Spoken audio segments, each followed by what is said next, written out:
Welcome to our channel. இன்றைக்கி நம்ம பாருங்கள், ஒரு சூப்பரான ஒரு யம்மியான ஹனி கேக் தாங்க. வீட்டிலையே ரொம்ப சிம்பிளாக ஈஸியாக எப்படி செய்யலாம் அப்படின்றத தான் பார்க்க போகிறோம். இதில் எந்த ப்ரிசர்வேட்டிவ்ஸ்லாம் சேர்க்கலை, ரொம்ப டேஸ்ட்டாக வீட்டில் இருக்கிற பொருள் வச்சு நம்ம செய்ய போகிறோம்.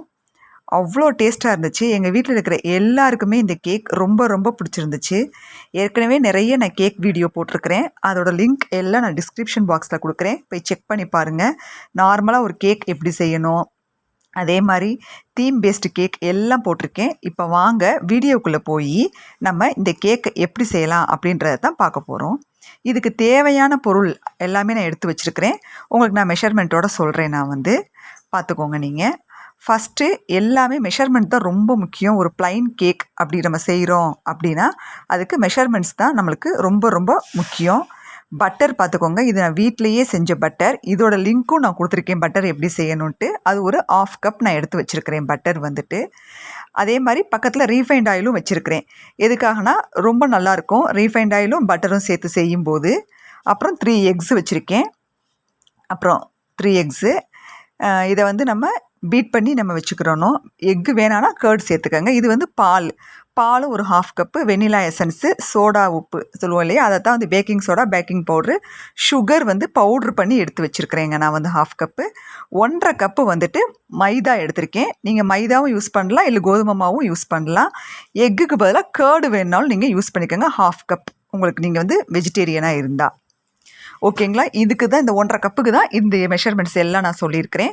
இப்போது இந்த 3 எக்ஸை நம்ம என்ன செய்ய போகிறோன்னா பீட் பண்ண போகிறோம். நான் ஹேண்ட் பிளெண்டரை வச்சு நான் செய்கிறேன்.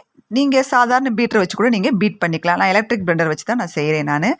நல்லா ஃப்ளஃபியாக வர்ற வரைக்கும் ஒரு 8 மினிட்ஸ் நீங்கள் பீட் பண்ணிக்கோங்க. பீட் பண்ணி ஃப்ளஃபி வரும்போது வெனிலா எசன்ஸ் ஒரு ஸ்பூன் நான் ஊற்றிருக்கிறேன். டீஸ்பூனுக்கு 1 ஸ்பூன் நான் ஊற்றிருக்கிறேன். இப்போது அடுத்ததாக ரீஃபைண்ட் ஆயிலும் பட்டரும் நம்ம சேர்த்து பீட் பண்ண போகிறோம். நான் ஆல்ரெடி கேக் செய்கிற வீடியோ நிறைய நான் போட்டிருக்கிறேன், நீங்கள் பாருங்கள். அதில் நான் இதை விட இன்னும் கிளியராக கூட சொல்லியிருப்பேன். அதுலேயும் கரெக்டாக நான் மெஷர்மெண்ட்ஸ் எல்லாம் டிஸ்கிரிப்ஷன்லேயே நான் கொடுத்துருப்பேன். பட்டர் வேணான்னு நினைக்கிறவங்க 1/2 கப் கர்ட் சேர்த்துக்கலாம். நான் திரும்பவும் சொல்கிறேன், சாரி, எக் வேணான்னு நினைக்கிறவங்க. பட்டர் வேணான்னா நீங்கள் 1 கப் ரீஃபைண்ட் ஆயில் ஊற்றி கூட நீங்கள் செய்யலாம். பட் பட்டர் போட்டால் நல்லா சாஃப்டாக வரும் கேக். நெக்ஸ்ட்டு மில்க்கும் சேர்த்துட்டு நல்லா பீட் பண்ணி எடுத்துக்கோங்க. இதோட powdered sugar, baking powder, baking soda இது எல்லாமே நம்ம சேர்த்துக்க போகிறோம். சேர்த்து எல்லாத்தையுமே நம்ம பீட் பண்ண போகிறோம். இந்த 1.5 கப் மைதா நான் நல்லா சலிச்சு எடுத்து வச்சுருக்கிறேங்க. சலிச்சுட்டே செய்யுங்க, அப்போ தான் கேக் நல்லா வரும். சலிக்காமல் செய்யாதீங்க. பட் மைதா நம்ம சேர்க்கும்போது நம்ம பீட் பண்ண தேவையில்லை. ஜஸ்ட் இந்த மாதிரி நம்ம ஒரு ஸ்பேச்சுலா வச்சு நம்ம ஜஸ்ட் மிக்ஸ் பண்ணி விட்டால் போதும்.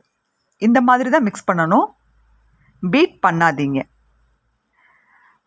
அடுத்து ஒரு கேக் டின், நான் இன்றைக்கி ஹார்ட் ஷேப் டின் தான் எடுத்துருக்கிறேன். இதில் நல்லா நீங்கள் ஒரு பட்டர் அப்ளை பண்ணிக்கோங்க. அப்ளை பண்ணிவிட்டு பட்டர் ஷீட் போடுறதுனாலும் போடலாம், நான் போடலை. ஜஸ்ட்டு பட்டர் மட்டும் அப்ளை பண்ணிவிட்டு நம்ம மாற்றிக்க வேண்டியதான்.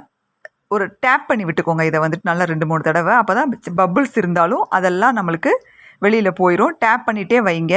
இன்றைக்கி நம்ம பண்ண போகிறது அவன்லெஸ் கேக்கு தான். வீட்டிலையே தான் செய்ய போகிறோம். அவன்லையும் பண்ணலாம், பட் நான் இன்றைக்கி குக்கரில் தான் பண்ணியிருக்கிறேன். சால்ட்டோ அல்லது மணலோ அடியில் நீங்கள் போட்டுக்கோங்க. பேஸ்க்கு போட்டுட்டு மேலே ஒரு ஸ்டாண்ட் வச்சுருங்க. நான் தனியாக ஒரு குக்கரை இதுக்குன்னே யூஸ் பண்ண நான் போட்டுட்டேன். அதுக்குள்ளே இந்த ஸ்டாண்டை வச்சுட்டு நம்ம கேக்கை வச்சு நம்ம 3/4 மணி நேரம் வேக விட போகிறோம். 3/4 மணி நேரம் நல்ல சிம்லேயே வச்சு வேக வச்சு வெளியில் எடுத்தோம்னா இந்த மாதிரி நம்மளுக்கு கேக் கிடைக்குங்க நம்மளுக்கு.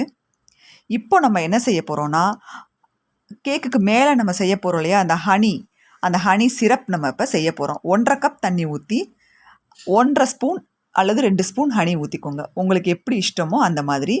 நான் 1.5 ஸ்பூன் தான் ஊற்றிருக்கேன். 1 ஸ்பூன் சுகர் போட்டிருக்கிறேன். அப்போ தான் இன்னும் நல்லா ஸ்வீட்டாக இருக்கும். உங்களுக்கு சுகர் வேணுன்னா சுகர் போட்டுக்கோங்க, இல்லைன்னா 2.5 ஸ்பூன் கூட நீங்கள் ஹனி சேர்த்துக்கோங்க, சுகர் வேணாம் அப்படின்னு நினைக்கிறவங்க.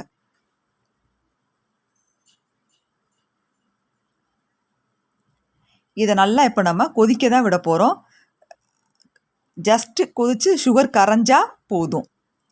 இப்போது கேக் நம்ம பார்த்தோம் இல்லையா, வெந்து எடுத்துட்டு நல்லா ஆற விட்டுறணும். அப்போ தான் நம்ம கரெக்டாக மேலே இருக்கிறதெல்லாம் கட் பண்ணி நம்ம எடுத்துடணும். நம்ம வந்து லெவல் பண்ணி வச்சுக்கணும்.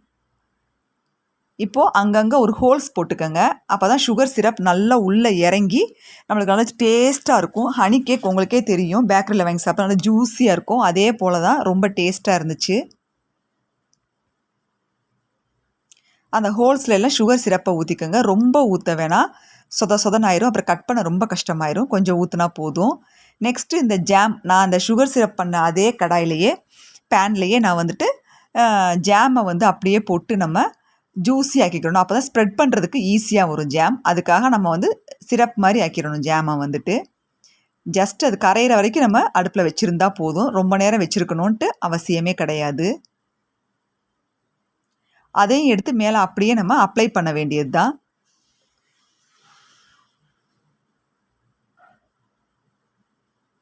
ஜஸ்ட்டு சும்மா அப்படியே அப்ளை பண்ணி விட்டுக்கிற வேண்டியதான். நல்லா எல்லா பக்கமும் ஸ்ப்ரெட் ஆகிற மாதிரி நான் 1 கப் ஜாம் போட்டிருக்கிறேன். நீங்கள் உங்களுக்கு வேணும்னு நிறையா கூட ஜாம் சேர்த்துக்கங்க.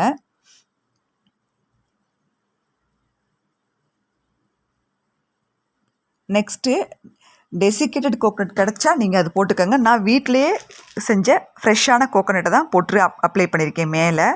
ரொம்ப நான் போடலை கோகோனட் வந்து. இப்போது கட் பண்ணி நம்ம பீசஸ் போட்டு வச்சுக்க வேண்டியதான். உண்மையிலே சொல்கிறேன், ரொம்ப ரொம்ப யம்மியாக இருந்துச்சு இந்த கேக்கு. எங்கள் வீட்டில் எல்லாருமே ரொம்ப டேஸ்ட் பண்ணி சாப்பிட்டாங்க. இந்த வீடியோ உங்களுக்கு ரொம்ப பிடிச்சிருந்துச்சுன்னா லைக் பண்ணுங்கள், ஷேர் பண்ணுங்கள், கமெண்ட்